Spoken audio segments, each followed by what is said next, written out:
Crystal Ball College Football. I'm your host, Grayson Greenhafer. Today we're previewing the New Mexico Bowl. SMU versus BYU, scoring points. Both these teams scoring points. SMU, 5.5-point favorite. Over-under is 64 points. It makes a lot of sense. If you've watched these two teams play this year, you know there's going to be a lot of points. Both these offenses have been very good. Both these defenses have been rather bad, if not terrible, in certain situations. Both have had their ups and downs. But the reason for the points, let's talk about those reasons. How about Jaren Hall versus Tanner Mordecai? Hall is the quarterback for BYU. Mordecai, the quarterback for SMU. Both these guys have had terrific seasons.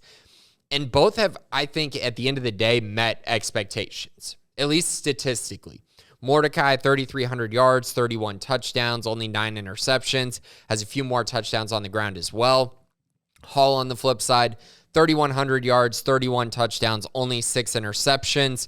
Hall's dealt with a few injuries. Also, I think the simple fact of the matter is both these defenses have drastically underperformed, and because of that, it makes their records not look as good, as both these teams are 7-5, but it's not due to quarterback play at all. So let's talk about these bad defenses that Jaren Hall and Tanner Mordecai are going to be taking advantage of. SMU is currently allowing 34.7 points per game. That is 123rd in the nation. BYU is allowing 30 points per game, 100th in the nation. Number 100. This is, that's bad. That's bad. And if you just go off of what these teams gave up during the season, that would tell you that this is going to be a 65-point total. But the fact of the matter is you're not playing against Tanner Mordecai and Jaren Hall every single week of the year. And let's talk about those passing attacks really quick. SMU, their pass game, okay? They're throwing for 325 yards per game. That's 6th in the nation. BYU has the 85th ranked pass defense in the country. So once again, another just one of those red flags that Tanner Mordecai is probably going to have a pretty good game, and his receivers, Rashee Rice and Jordan Curley, are going to have a field day. Rashee Rice is one of the best receivers in the entire country. He's going to be an NFL player very shortly. And Jordan Curley is a nice second option that they have in this offense.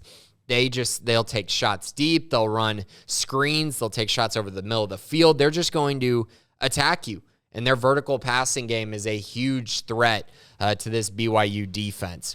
BYU, on the other hand, their pass game has been really good. I mentioned Jaren Hall's stats, but they haven't even had their best receiver for a significant chunk of this season. Puka Nacua is back. He's healthy. They haven't had Gunnar Romney pretty much all year, so they've been kind of working in these other parts, these other receivers and tight ends. So Cody Epps, Isaac Rex, Keanu Neal, and a little bit of Chase Roberts as well. That's kind of been their receiving core when those other two guys have been gone. But with Puka back, he gives them an elite threat. He's not quite Rashee Rice, but he's really, really good. And if you've watched BYU play this year, you know when he's on the field, they're a lot better. And with him on the field, I think he's going to cause a lot of problems for SMU defensively. They use him in a variety of ways. He gets carries at times on reverses. He'll catch passes going deep. He's obviously a great red zone threat as well with his size and frame. He's a problem. And then they use their tight ends so effectively. Isaac Rex, very, very good tight end. He's also going to be an issue, I think, for this SMU team, as they're not really used to facing all these tight end formations that BYU will throw at them. I think this is going to be fun. I think there's going to be a lot of points here. Both these defenses don't really have a ton of playmakers on that side of the ball. And for that reason, I think this is going to be something like a 48-45 type game. So definitely taking the over here. I think it's a slam dunk. It's going to hit the over. Now the question is, who's going to win this game? So SMU, 5.5-point favorite.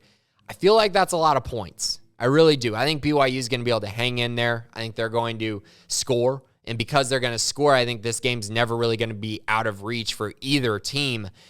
And I actually think BYU is going to win this game. I do. I think they're going to win this game 48-45. So right now I'm taking BYU plus 5.5 points and, of course, the over as well. But it should be a very fun game. I love these type of games that are supposed to be shootouts.